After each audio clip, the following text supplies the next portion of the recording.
Literally 1 second in and we already have a reference. What you're currently seeing on the screen is a reference to the movie Reservoir Dogs. I myself am a fan of Quentin Tarantino's movies, but unfortunately I haven't seen this one. And it turns out just like how Chainsaw Man is opening up with Denji, Aki, Makima, and Power walking down the street with suits on, Reservoir Dogs opens up in a similar fashion. They're all wearing suits and walking down. As we keep watching the opening, we come across another reference. As many of you who read the Chainsaw Man manga might already know, that Tatsuki Fujimoto is actually a huge fan of Texas Chainsaw Massacre, so they actually paid homage to that in this opening. In this scene where Denji is holding Puchita and sitting on a grave, in the opening shot of the 1973 movie of Texas Chainsaw Massacre, we see a corpse holding a head while sitting on the grave. Unfortunately, I've never watched the 1973 movie because I grew up with the 2003 version of Texas Chainsaw Massacre, so I don't know how much better that is compared to the 2003 movie, but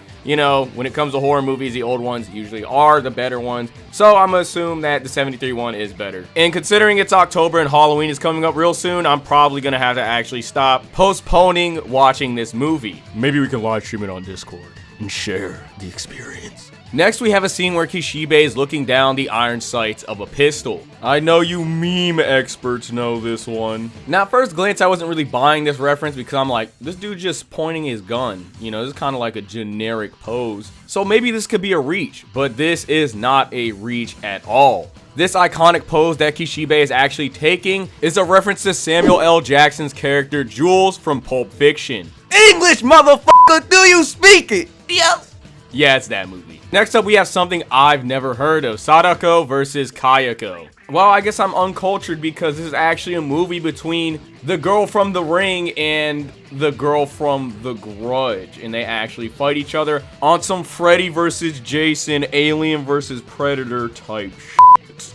Yeah, I guess I'm gonna hold that L because I don't even know the names of these two scary ass girls from these movies. I just call The Grudge, but you know, I guess I'm a filthy casual. After all, you can see that this is clearly a reference to Sadako versus Kayako because the well is exactly the same as it is in the shot that we see in Chainsaw Man. Up next in this shot with the Violence Devil, this is actually a reference to the movie No Country for Old Men. Now, I've never actually watched this movie, but I do know the character that is in this movie is very iconic. The main antagonist of this movie, Anton, in his unpredictability, and most importantly, his most entertaining, well, I don't want to call it a gimmick, but I guess that's the easiest way to describe it, his coin toss gimmick.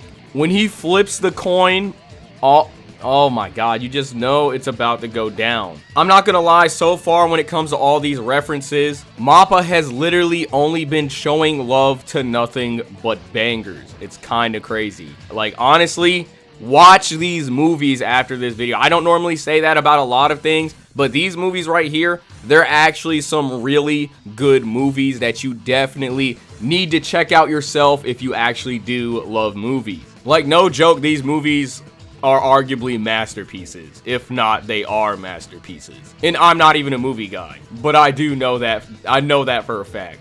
Up next, we have a scene where Aki and Denji are in a car, and Aki is pulling the meanest reverse I've ever seen. And this is a reference to the movie Once Upon a Time in Hollywood. This is yet another movie directed by Quentin Tarantino. This is a comedy drama. I've never watched it, but I'm sure it's a good movie. After all, Quentin Tarantino puts in work. Up next, we see Kobeni and God.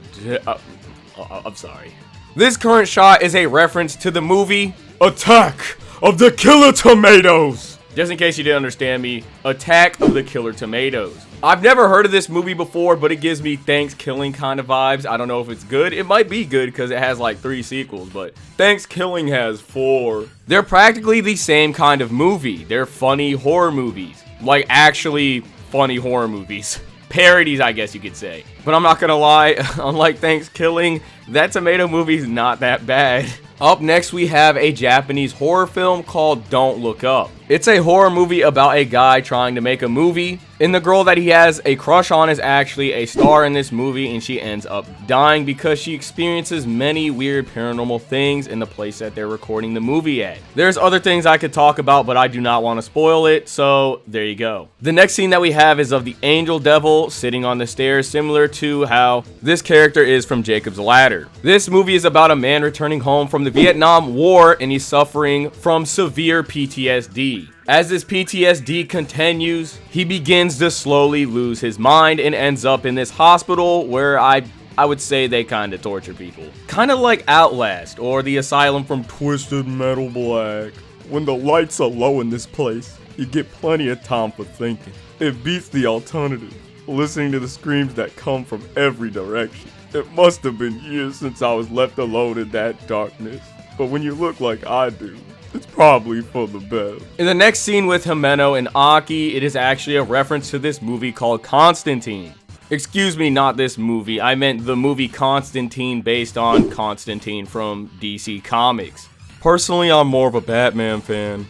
Next up, we see the cast of Chainsaw Man watching a movie in the movie theater. Believe it or not, but this is a reference to the movie Messiah of Evil from 1973.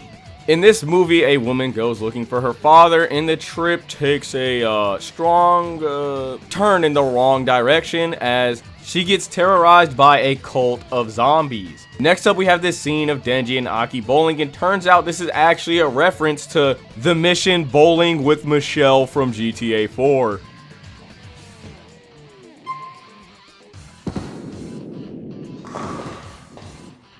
I'm on my way. Nah, I'm just kidding. It's from this movie called The Big Lebowski. This movie is a neo-noir crime film. So basically, he's trying to find a millionaire's wife with his bowling buddies. And he's in debt, so I'd assume that plays a big role. And up next with this shot of power, this is actually a reference to the Thor movie, Thor: Love and Thunder. I'm not gonna lie, I watched some Marvel movies, but I'm not a really big fan of these Thor movies. I haven't seen this one, but who knows? I might check it out. When I was at the theater, I chose to watch Top Gun Maverick instead. Very good movie. Up next, we have a legendary shot of the Gun Devil's bandoliers. Now with this shot with Makima and Denji, we get a lot of symbolism. Symbolism through the various Venus flytraps that wrap around Denji and this snail that Makima is about to feed him. In order to spare you spoilers, I'm not going to dive too much into this. But yes. Now let's enjoy this very cool fight scene. Now this scene of Denji right here climbing out of this flesh orb is a whole reference to Ava. This is a scene where Shinji is battling one of the angels in Ava Unit 1 and he bursts out of it. Now what's up next is actually a reference to the movie Fight Club. I've actually never seen Fight Club. I know my life sucks, you don't have to keep telling me this. And what this movie's about, to put it simple, it's a club where they fight people. Fight Club. There you go. This reference right here is actually a reference to an explosion Tatsuki Fujimoto seems to put in a bunch of his mangas. You know, I don't really know what you want me to say about an explosion. It looks painful, I guess. Kind of cool.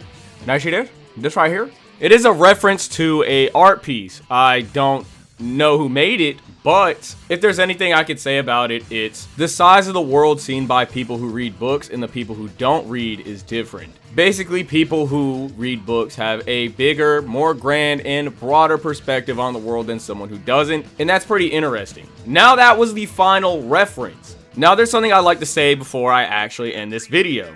In Chainsaw Man, there is a scene with Makima and Denji, and they go to the movies. They keep watching garbage movie after garbage movie, and Denji says that he does not understand movies, saying that none of the movies that they watch really did anything for him. Makima then responds, "I only find about 1 of every 10 movies interesting myself, but I've had that one movie change my life." So basically, every 1 in 10 movies changes her life. They have this very emotional moment when they cry over the movie. When with all of these movies referenced in this opening, I'd like to say that I feel like you should go out there and check out everything that was referenced in this video, in that Chainsaw Man opening, because if I'm being honest with you, all those movies that were referenced are perfect examples of movies that will change your life.